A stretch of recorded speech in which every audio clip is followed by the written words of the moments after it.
Tuh. Assalamualaikum warahmatullahi wabarakatuh. Waalaikumsalam warahmatullahi wabarakatuh. Selamat siang, berjumpa lagi dengan saya Musli Hidayat. Kali ini kita akan berbincang-bincang santai berkenaan dengan tasawuf dan ilmu tasawuf bersama narasumber yang telah hadir bersama kita, Dr. Zuhri SSI MPDI. Selamat datang Ustadz. Ahlan wa sahlan. Sehat Ustadz? Alhamdulillah. Hari ini kita akan mengangkat tema tentang tasawuf Ustadz, karena akhir-akhir ini di kalangan umat Islam sendiri ada yang anti terhadap tasawuf ini, bahkan menganggap tasawuf ini sesat. Sebagai pertanyaan pemungkas, kira-kira memang orang yang bertasawuf itu sesat atau enggak Ustadz? Bismillahirrahmanirrahim. Jadi itu pertanyaan akhir sebenarnya ya, sebagai pembuka. Jadi kalau ada orang yang berkata orang yang bertahu tasawuf itu sesat, ya itu yang berkata dia tidak paham ilmu tasawuf, atau dia tidak punya ilmu dan tidak mengilmui apa itu tasawuf. Memang dari sisi pembagian tasawuf itu ada yang mengatakan membagi 3 atau bahkan ada yang membagi 4. Jadi ada tasawuf akhlaki, ada tasawuf falsafi, ada tasawuf amali, bahkan ada yang membagi 4, ada yang namanya tasawuf laduni. Oke, itu tadi pengantar singkat dari Ustadz Dr. Zuhri SSI MPDI.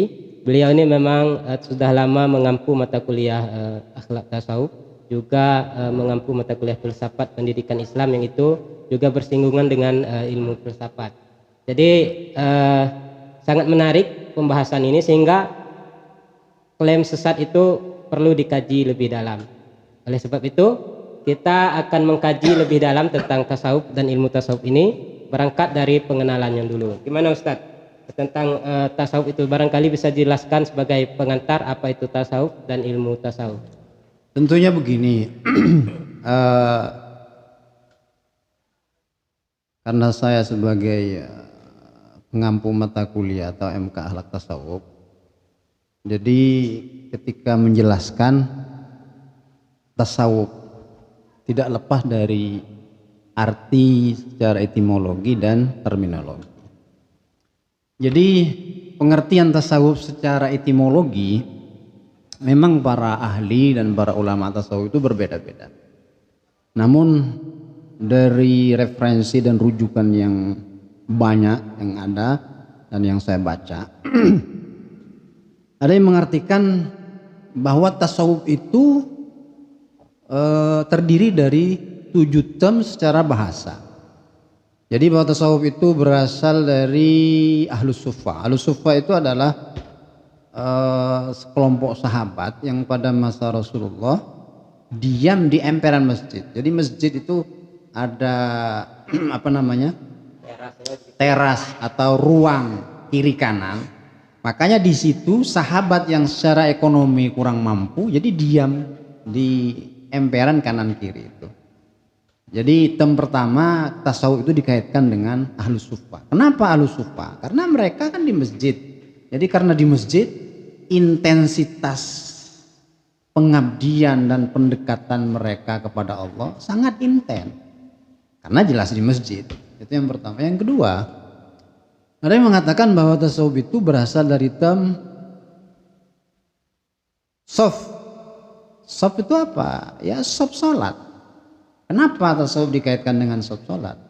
Karena orang yang sholat dan berada di sof terdepan, ya itu tidak mudah, perlu perjuangan. Nah, makanya kemudian ada yang mengatakan tasawuf itu diartikan dengan itu, dengan sof. Kemudian ada juga yang mengartikan tasawuf itu sebagai sofa. Sofa itu bersih dan suci. Jadi tasawuf itu identik dengan bersih dan suci, karena memang tujuan dari orang yang bertasawuf itu ya kebersihan diri dan kesucian diri. Kemudian yang keempat ada yang mengaitkan dengan bani, kaum. Ada kaum di situ yang namanya as-suffa ya.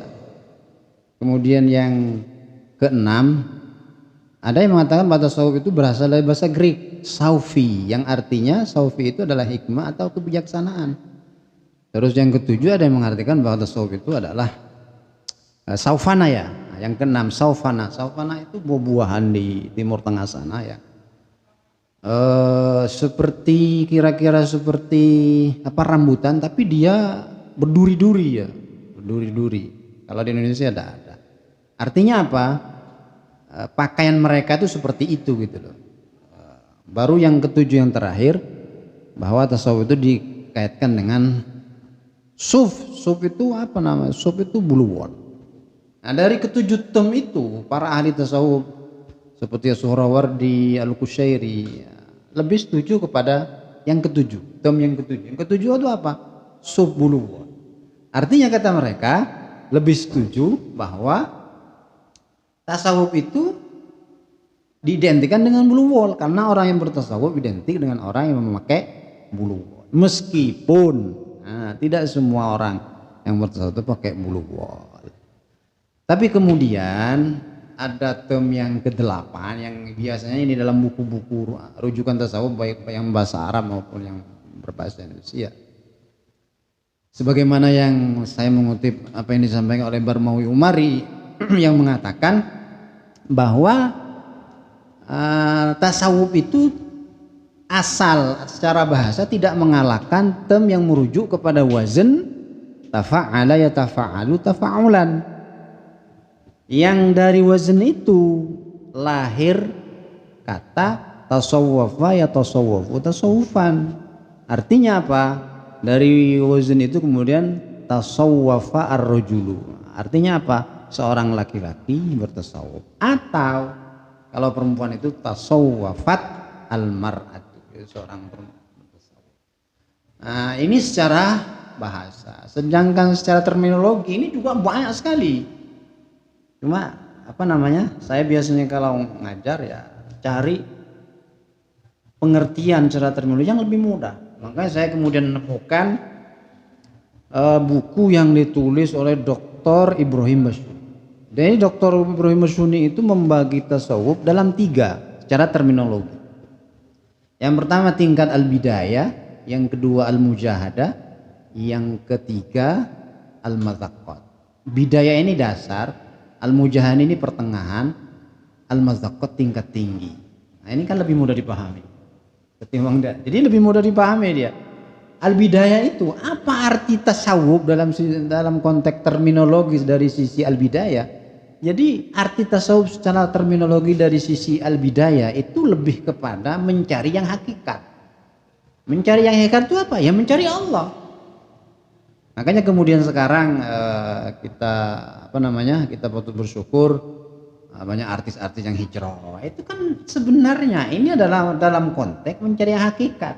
Meskipun mungkin jalan dia tidak nyebut itu jalan tasawuf. Sebenarnya itu kan tasawuf itu. Tasawuf. Jadi dia mencari yang hakikat kan. Yang hakikat itu apa? Atau siapa? Ya Allah. Nah, ini dari sisi al-bidayah. Sedangkan dari sisi al-mujahadah, itu lebih kepada mengisi diri dengan akhlak yang baik. Jadi kalau tadi al-bidayah itu adalah mencari yang hakikat, atau bahasa mudahnya itu mencari Allah, maka pada sisi pertengahan atau al-mujahadah itu berarti mengisi diri dengan akhlak yang baik dan membuang akhlak yang tercela. Nah, kemudian dari sisi al-mazaqqat, nah ini namanya sisi yang paling tinggi. Jadi al-mazaqqat ini itu sudah berbicara tentang kesatuan zat. Dalam artian al-qarabah, bukan kedekatan.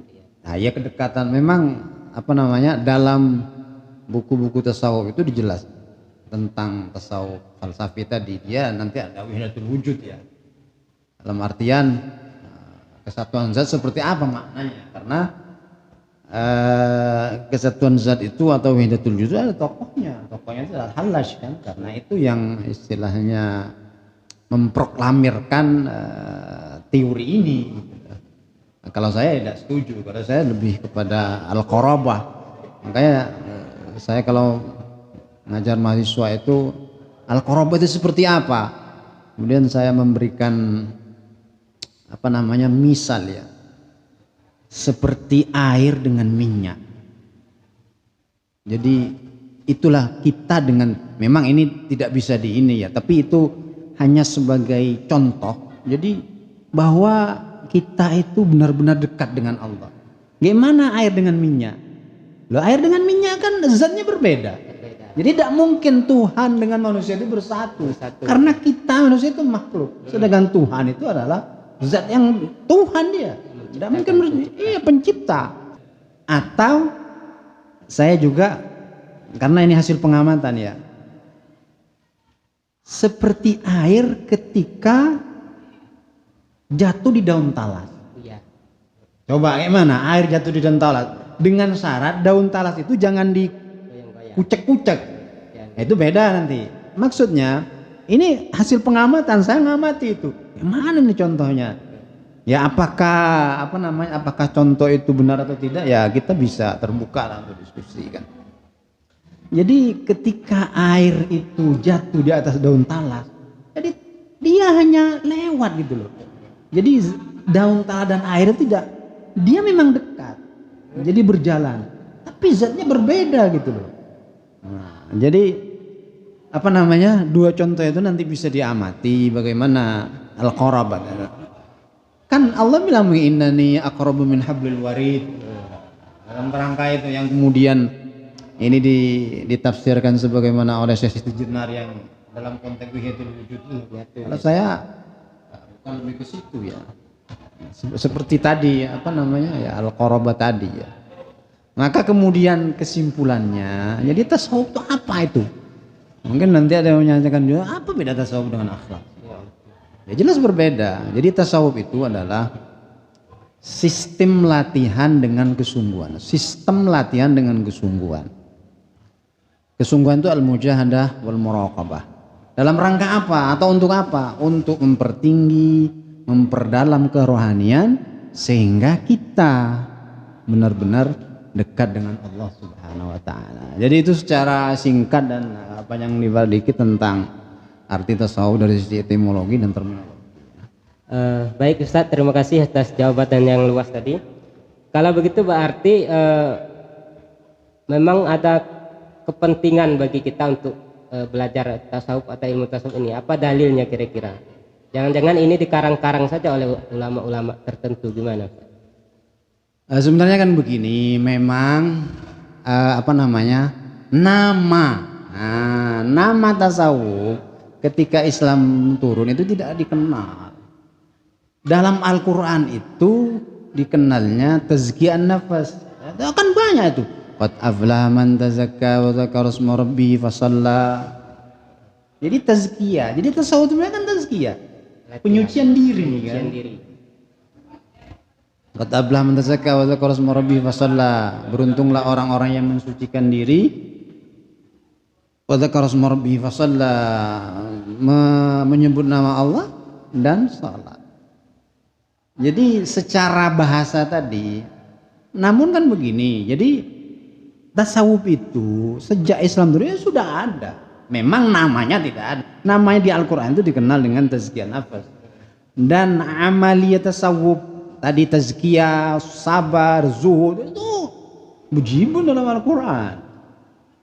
Nah sedangkan istilah tasawuf sendiri itu baru ada atau baru dikenalkan pada abad kedua Hijriah oleh namanya Abu Hashim Al-Kufi yang wafat 250 Hijriah. Nah ini yang memperkenalkan nama tasawuf dengan meletakkan di belakang namanya Abu Hashim Al-Kufi As-Sufi. Nah dari situ kemudian nama tasawuf itu muncul. Jadilah sebuah ilmu ya. Iya, jadilah kemudian sebuah ilmu tersendiri. Nah, maka menarik apa yang dikatakan oleh Imam Malik. Imam Malik berkata begini. Man tafaqqaha wa lam yatasawwab faqat tazandaqa.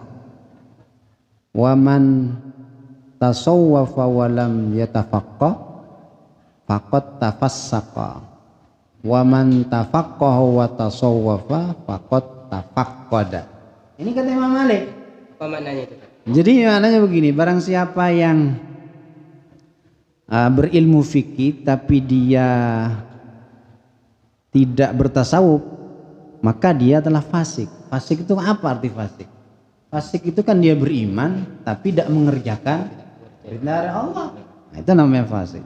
Sedangkan orang yang bertasawuf tapi dia tidak berfikih, maka dia zindik. Zindik itu apa? Sama dengan murtad. Nah, yang benar gimana? Ini kata Imam Malik loh, bukan kata saya. Yang benar itu kedua-duanya. Artinya berfikih dan bertasawuf, itulah yang benar, yang tepat istilahnya. Jadi, Imam Malik itu menggunakan tafaqqud, tepat, benar. Jadi artinya apa namanya? Ya kira-kira kayak gini lah.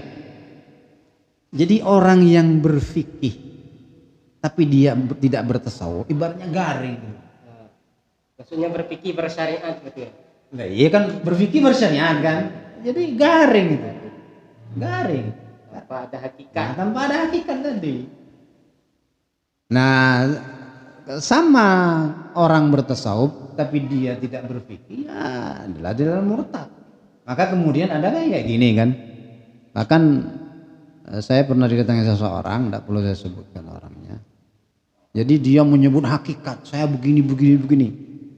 Tapi saya tanya pertama kali, loh gimana Bapak, sholat Bapak gimana? Ya kadang-kadang sholat, kadang. Nah ini kan masalah ini. Dia berbicara hakikat, tapi syariatnya dilakukan. Nah jadi sebagaimana yang disampaikan oleh Imam Malik tadi, antara fikih dan tasawuf itu harus sejalan. Sehingga keberislaman kita benar-benar apa namanya tidak garing lah. Jadi apa namanya? Kira-kira itu apa? Pentingnya tasawuf dalam konteks kita beragam. Tapi mungkin kembali ke pertanyaan pemungkas tadi. Jadi orang-orang yang wah apa itu tasawuf itu Jadi kata saya tadi ya dia tidak paham, dia tidak paham tasawuf. Jadi memang kita sudah tahu bahwa ilmu tasawuf itu ada, tetapi ada beberapa keluhan dari kami pembaca dan pembelajar ini. Buku-buku tasawuf yang banyak itu bagi kami agak sulit dipahami. Kira-kira ada kiat khusus nggak untuk memahami ilmu-ilmu atau mengambil pelajaran-pelajaran dalam buku-buku yang bernuansa tasawuf itu? Gimana? Ya sebenarnya kan begini, dalam konteks tadi ya, dalam konteks pembagian tasawuf itu ada tasawuf falsafi, ada tasawuf akhlaki. Jadi yang sebagaimana yang dipakai warga Sunni atau warga Nahdiyin itu kan tasawuf akhlaki. Imamnya itu Al-Ghazali dan Imam Junaid. Nah dalam konteks itu, jadi apa yang disampaikan oleh Al-Ghazali, nah, kebetulan ini ada sebagian di disertasi saya. Jadi seorang itu apabila ingin benar-benar mendekatkan diri kepada Allah, ini konsep tasawufnya tasawuf akhlaki ya. Jadi dia cukup melakukan 3 hal.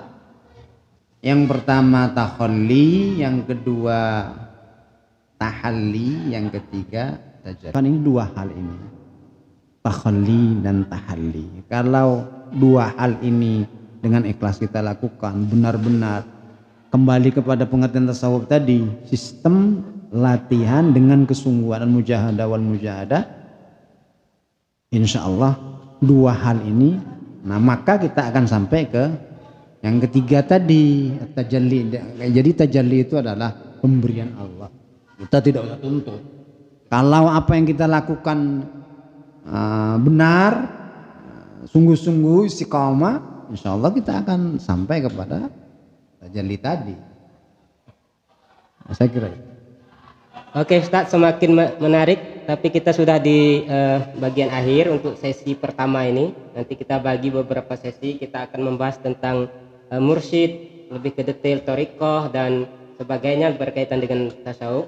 Tapi ada satu pertanyaan terakhir, kira-kira di zaman modern saat ini, apakah orang masih mungkin untuk bertasawuf, misalnya ada sebagai PNS, pedagang, dosen seperti antum, gimana tuh Ustaz? Nah, jadi jawabannya itu sangat mungkin.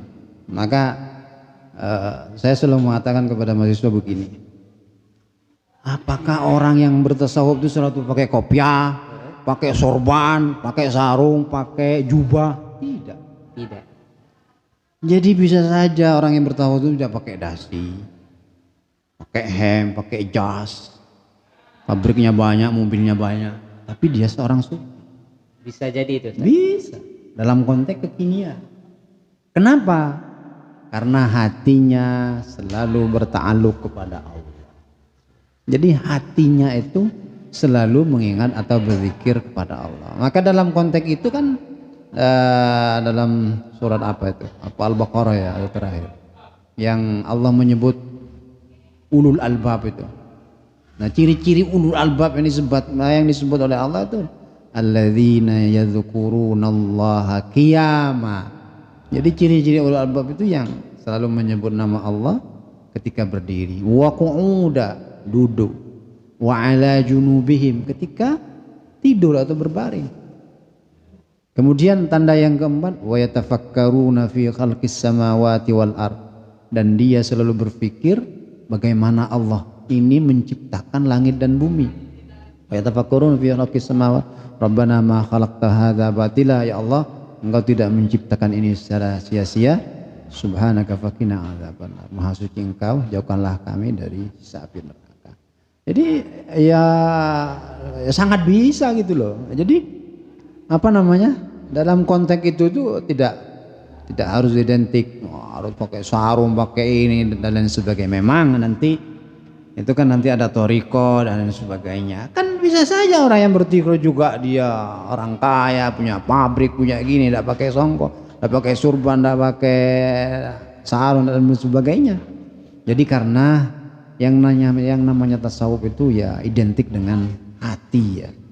Hati tidak pernah menyakiti orang dan sebagainya. Jadi dalam konteks apa namanya vertikal dan horizontal itu ya sama-sama sejalan.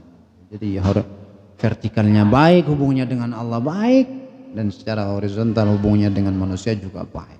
Jadi ini sebenarnya hakikat dari orang-orang yang bertasawuf. Baik sekali kita berada di akhir sesi ini.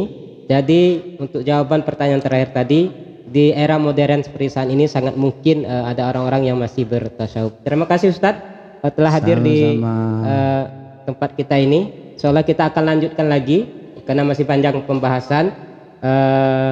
Mudah-mudahan kita bertemu dan sehat. Amin, di lain waktu. Assalamualaikum warahmatullahi wabarakatuh. Waalaikumsalam warahmatullahi wabarakatuh.